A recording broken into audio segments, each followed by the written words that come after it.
સુરતમાં પાલિકા અને પંચાયતની ચૂંટણીની જાહેરાત બાદ રાજકીય માહોલ ગરમાયો છે। ભાજપ તરફથી મજબૂત દાવેદારી જોવા મળી રહી છે।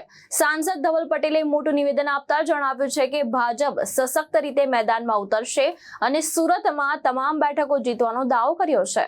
સુરતમાં પાલિકા અને પંચાયતની ચૂંટણીને લઈને રાજકીય ચહલ-પહલ તેજ બની છે। ભાજપમાં ઉમેદવારી માટે મોટી સંખ્યામાં લોકો આગળ આવી રહ્યા છે, જેના કારણે સેન્સ પ્રક્રિયામાં લાંબી લાઈનો જોવા મળી રહી છે। સાંસદ ધવલ પટેલે જણાવ્યું હતું કે આશરે 10,000 બેઠકો માટે હજારો લોકો ભાજપમાંથી દાવેદારી નોંધાવી રહ્યા છે, જે પાર્ટી પ્રત્યેના વિશ્વાસને દર્શાવે છે। તેમણે દાવો કર્યો કે અન્ય કોઈ પણ રાજકીય પક્ષમાં આવી સ્થિતિ જોવા મળતી નથી।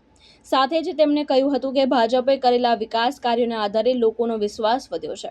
ગત ચૂંટણીમાં સુરતમાં કોંગ્રેસનો સફાયો થયો હતો અને આ વખતે આમ આદમી પાર્ટીનો પણ સંપૂર્ણ રીતે પરાજય થશે તેવો વિશ્વાસ વ્યક્ત કર્યો હતો। સાંસદ ધવલ પટેલે વધુમાં જણાવ્યું કે સુરતની તમામ 120 બેઠકો ભાજપ જીતશે।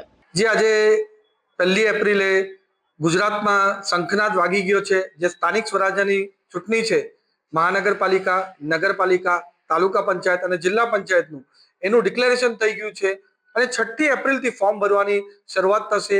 11મી તારીખ છેલ્લી તારીખ છે ફોર્મ ભરવાની, 13 તારીખે સ્ક્રુટિની થશે અને 15મી તારીખ ફોર્મ ખેંચવાની છેલ્લી તારીખ હોવાની છે અને ખાસ કરીને 26મી તારીખે પૂરા ગુજરાતમાં સિંગલ ફેઝમાં મતદાન થવાનું છે અને 28મી તારીખે આનું વોટિંગ ને કાઉન્ટિંગ થશે।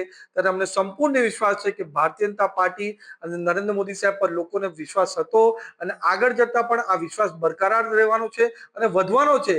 એના કારણે ભારતીય જનતા પાર્ટીનો જ્વલંત વિજય ગુજરાતમાં, ચાહે મહાનગરપાલિકા હોય, નગરપાલિકા હોય, તાલુકા પંચાયત હોય, જિલ્લા પંચાયત હોય, એમાં ભારતીય જનતા પાર્ટીનો મોટો વિજય થવાનો છે।